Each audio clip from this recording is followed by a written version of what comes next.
This sermon is a little bit of a mess. I keep trying to make it make sense, and it's not really going to. So there are two stories I'm going to be telling you in the next 3 Sundays. And one story is the story of Richard Rohr and this book, Falling Upward, and the wisdom that it has to share with those of us on life's journey, those of us at all ages and all stages.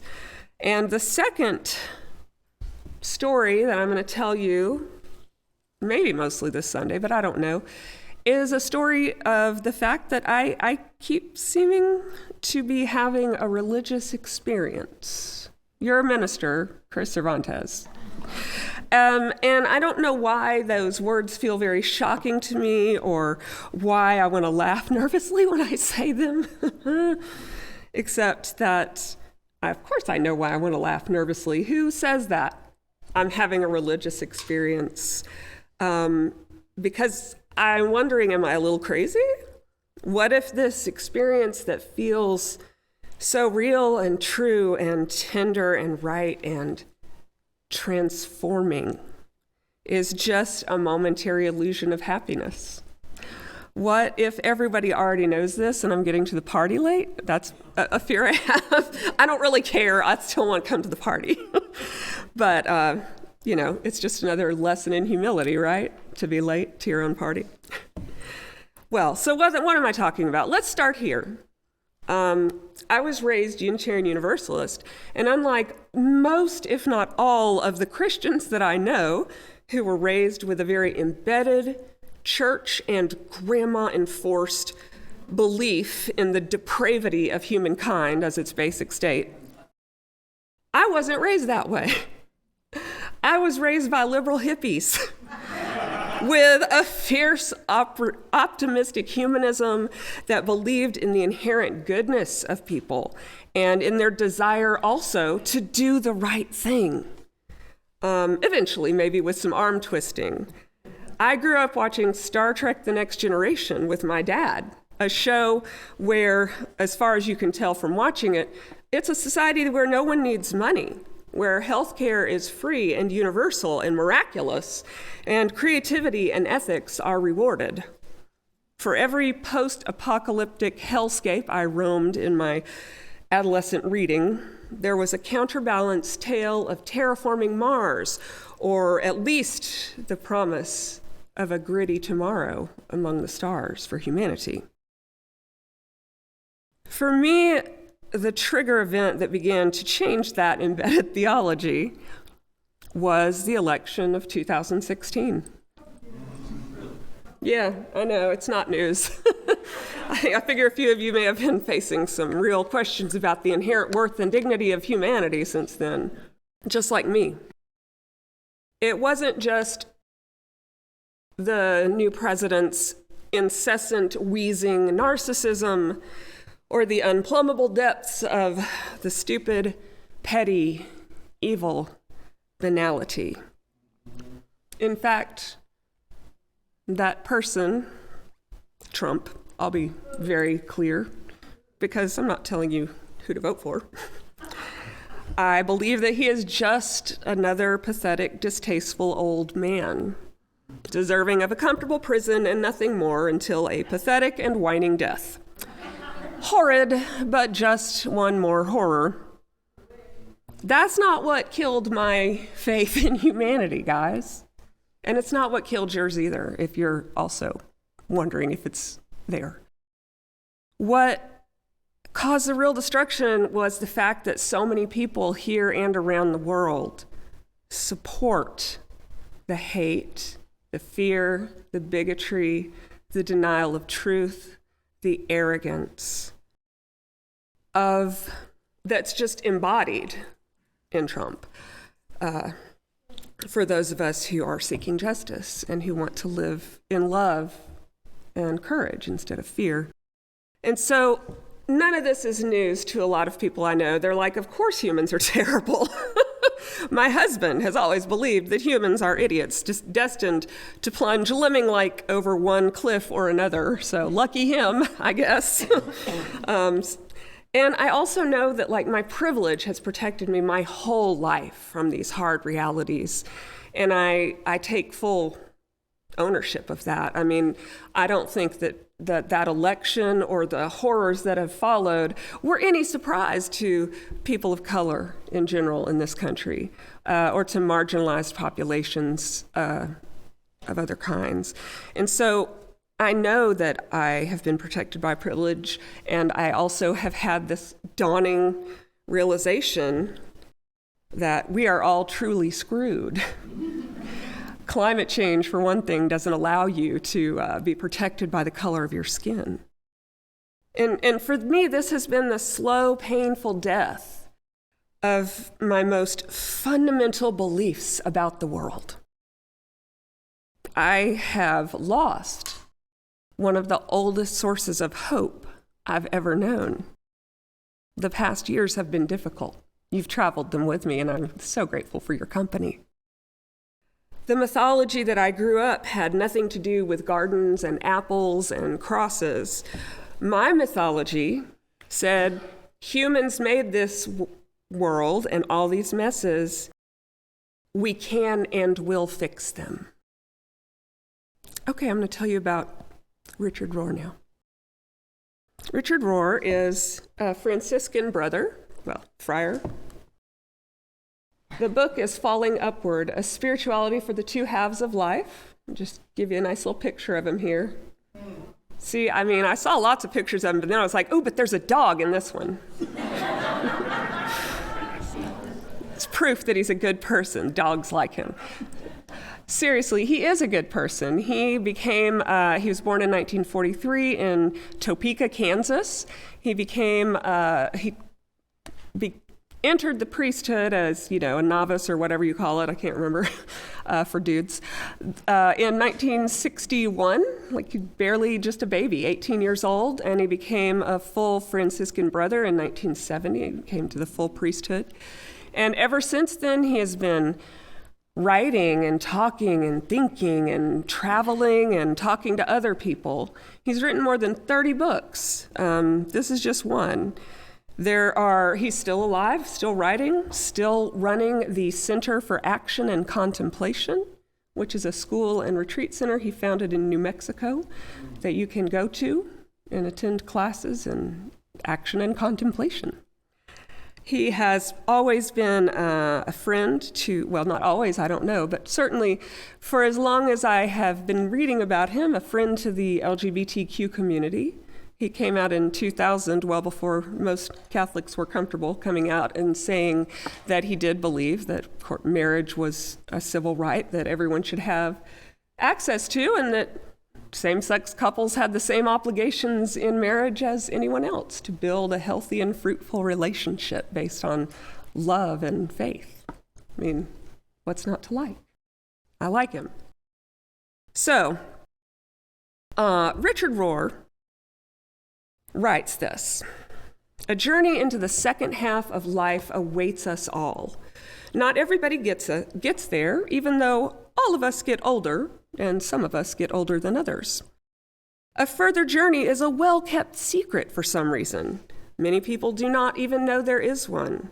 There are too few who are aware of it, tell us about it, or know that it is different from the journey of the first half of life.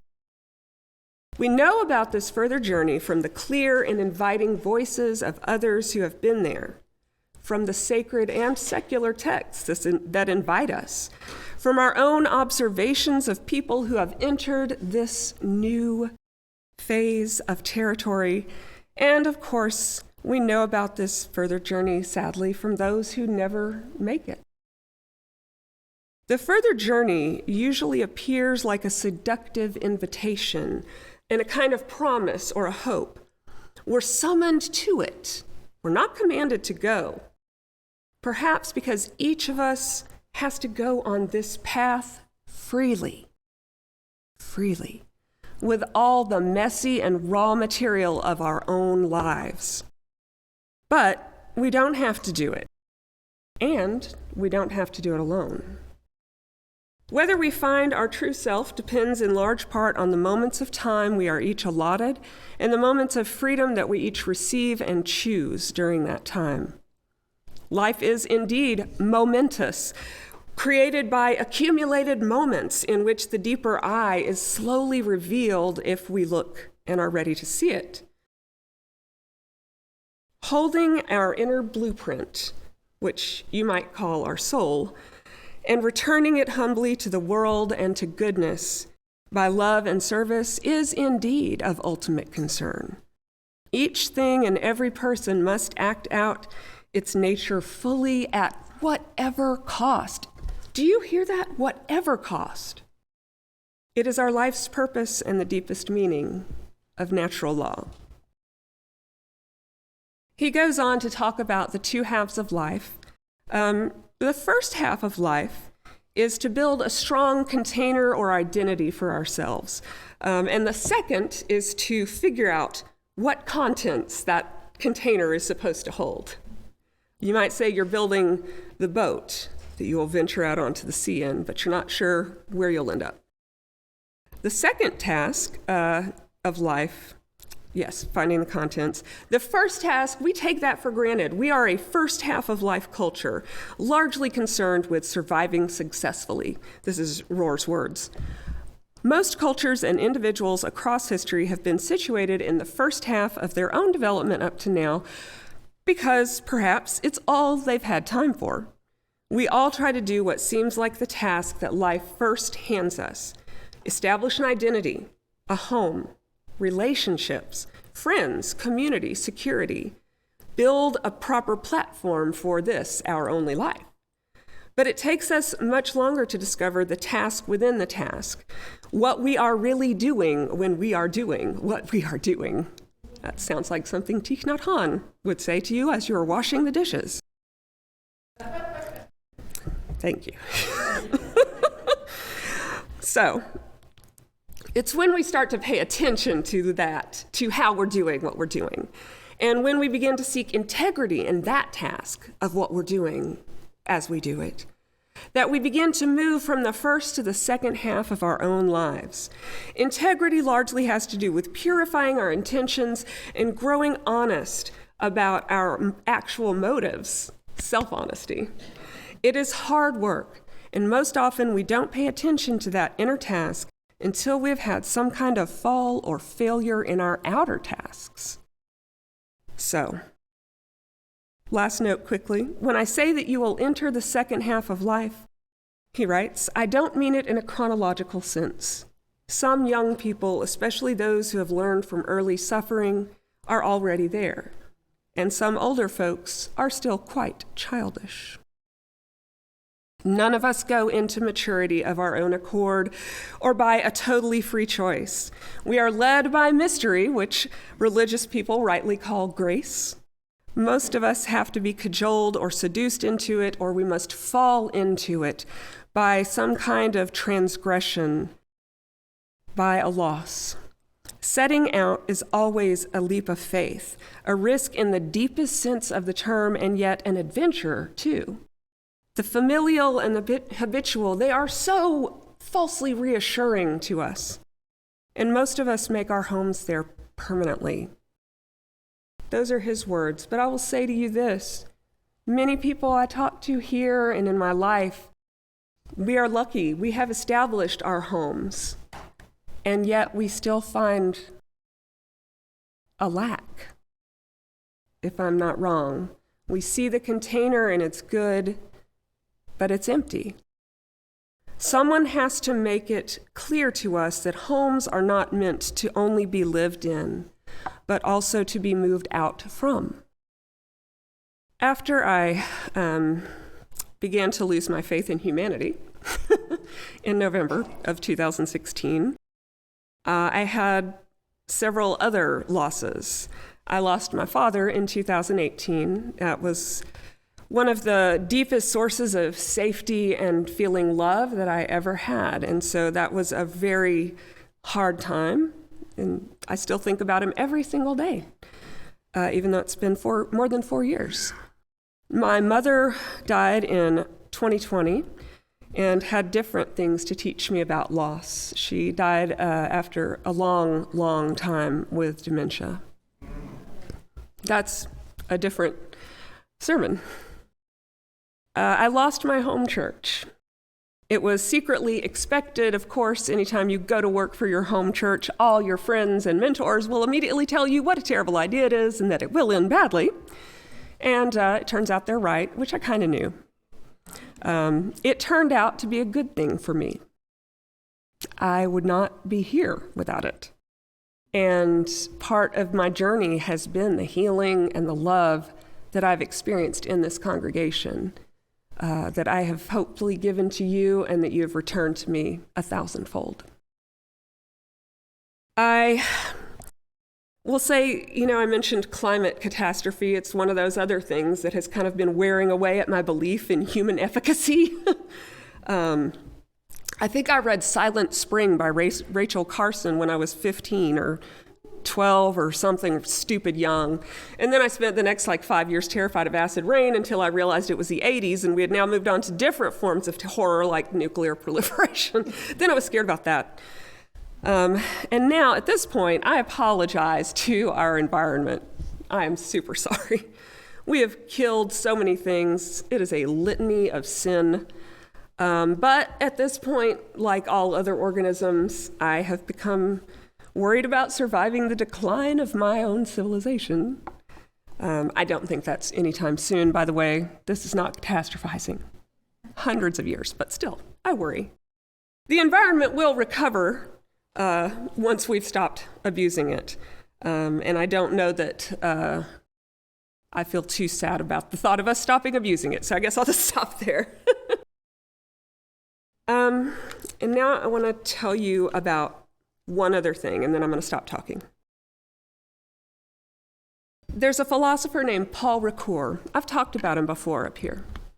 And he writes about narrative, and he writes about thinking. He's a very meta writer, and spirituality, among other things.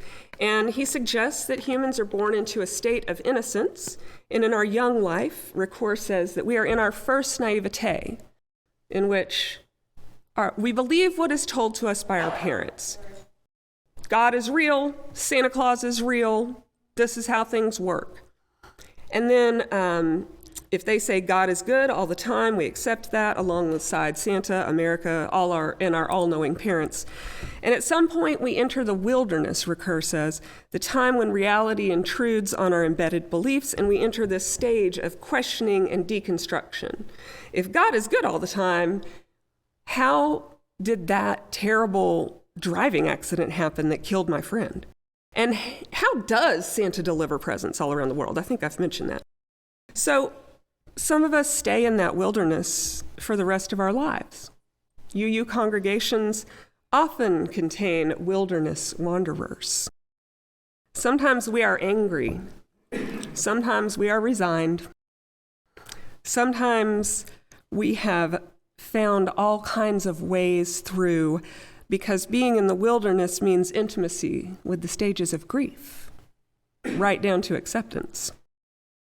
But Rohr suggests that beyond acceptance, there is a third state, in which the person in the wilderness might choose to intentionally and lovingly re-engage with an earlier framework, or engage in a new theology entirely, even though they know its frailties, they know its flaws, they know it cannot answer the questions of why do bad things happen to good people. And yet they choose the second naivete, to willingly step into the world of the belief system and treat it as if. I often think this is what people in religious, all religions, you see them as elders. They have done that. They have made that transition. They see the folly, they see the frailty of the system, and yet they are willing to live in it as if those deeper core ideals are true, and they live beautifully in that way. I see it in this church. I see it in Catholic churches. I've seen it in rabbis and imams and common people that I just happened to know. But it's a beautiful way to think about the hero's journey and that second stage of life. Perhaps the second stage that Rohr talks about that we fall into is the second naivete. And this also fits with another idea we've talked about before, which is that after the 5 stages of grief, ending with acceptance, there's a 6th stage, meaning-making. I believe that meaning-making and the second naivete are all part of the journey that Rohr is talking about in Falling Upward, and part of the journey that I've been going on. So now I'm just going to close with a few more words from Richard Rohr, and we'll carry on next week. We grow spiritually much more by doing it wrong than by doing it right. That might just be the central lesson of how spiritual growth happens, yet nothing in us wants to believe it. By denying pain, avoiding that necessary fall into grief, many have kept themselves from their own spiritual depths, and therefore have been kept from their own spiritual heights. First half of life religion is almost always about various types of purity codes or thou shalt nots to keep us clear, clean, and together, like good boy and Girl Scouts. I was a good Star Scout myself, says Rohr, and a Catholic altar boy besides, who rode my bike to serve the 6 a.m. Mass when I was merely 10 years old. I hope you are as impressed as I was with myself. Because none of us desire a downward path to growth through imperfection, we don't seek it, we don't even suspect it, we have to get the message with the authority of a divine revelation. Our resistance to this message is so great that it is outright denial for many of us, even among sincere Christians. The human ego prefers anything, just about anything, to falling or changing or dying. The ego is that part of you that loves the status quo, even when it's not working. It attaches to the past and to the present and is fearful of the future. When you are in the first half of life, you just can't see any kind of failing or dying as possible, much less necessary or good. Those who have never gone up, like the poor and the marginalized, may have a spiritual head start. But normally we need a few good successes to give us some ego structure and self-confidence. God mercifully hides thoughts of dying from the young, but then we hide it from ourselves until the later years finally force it into our consciousness. And that is why I've called this book Falling Upward. Those who are ready will see that this message is self-evident. Those who have gone down are the only ones who can rise up. Those who have somehow fallen and fallen well are the only ones who can go up and not misuse up. I want to explore how we transition from one to the other and how it is not by our own willpower. We can't just say, I'm wise now, I've read all the books. We don't do it through our own mortal, moral perfection. Well, I do everything right and pay all the bills and say hello to all the neighbors. It is not like anything that we imagine it will be to get to the second journey of our life, because we get there through pain and through mistakes made by ourselves and others. We do not grow when we are comfortable. Do not grow when we are comfortable. You will not know that this message is true until you are on the upside, he writes. You will never imagine it to be true until you have gone through the down yourself and come out on the other side in larger form. You must be pressured from on high by fate, circumstance, love, or God, because nothing in you wants it to believe it. It's no surprise that in English, and I'm told in other languages as well, we speak of falling in love. It is the only way to get there. None of us would go freely if we knew ahead of time what love was going to ask of us. But have no doubt, great love is always a discovery, a revelation, a welcome surprise, a falling into something bigger and deeper, that is literally beyond us and larger than us. Those are Rohr's words. And I'm here to tell you, just to make sure you come back next week. They are true.